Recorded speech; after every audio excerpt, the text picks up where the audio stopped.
टिकवा टिकुलिया झुमका पायलिया सोर हो सिंगार बाधुरा कवनो सुहागिन के दिल के पियसिया पियावा के प्यार कर पूरा सिंगरवा सब तेजा बोरे छोटी नदी सिंगरवा सब तेजा बोरे छोटी नदी बलमुआ कैसे सजनवा कैसे बलमुआ कैसे तेजा बोरे छोटी नदी बलमुआ कैसे तेजा बोरे छोटी नदी बाबा दिहले टिकवा से हो रे हम तेजब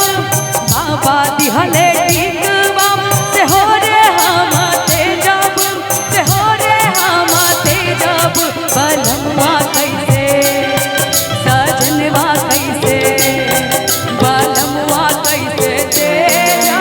बोरे छोटी नदी बलमुआ कैसे तेजा बोरे छोटी नदी हमार जिया डोले रे छोटी नदी हमार जिया डोले रे छोटी नदी सजनवा कैसे बलमुआ कैसे सजनवा कैसे तेजा बोरे छोटी नदी बलमुआ कैसे तेजा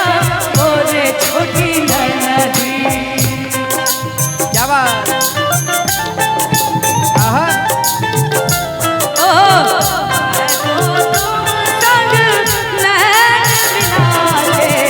हार गई सजना हार गई सजना भैया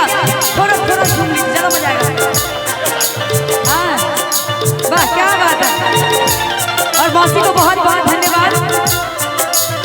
इस टाइप के गाने पर कोई डांस करता तो बहुत बड़ी बात है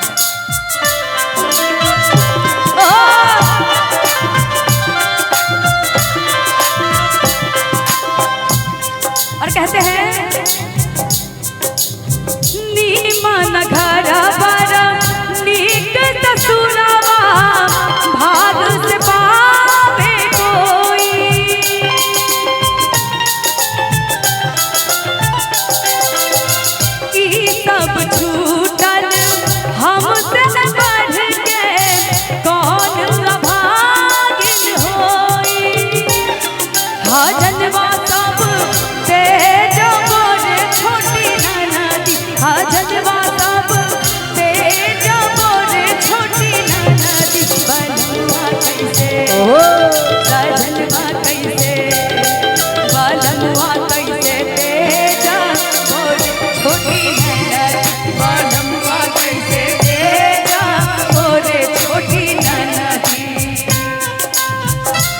और झूमते हुए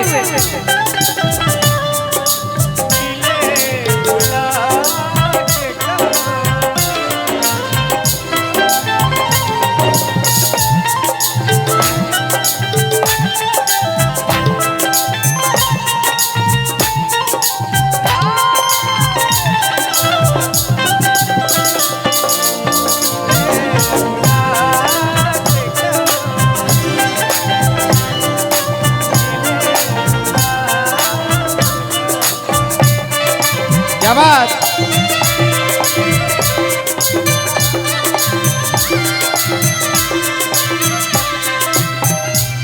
और टिकवा टिकुलिया झुमका पायलिया सोरा हो सिंगार बाधुरा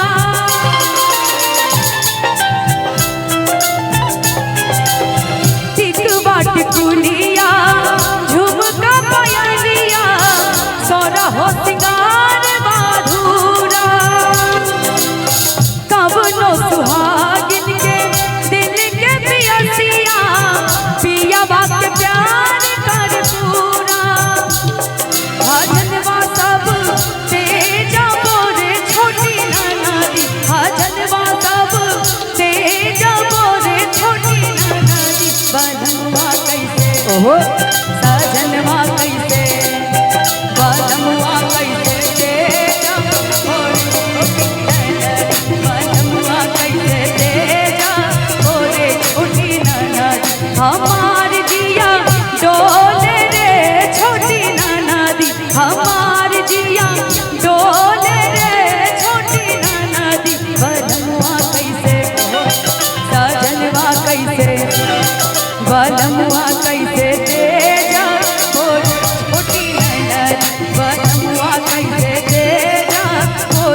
कृष्णा नदी। क्या बात।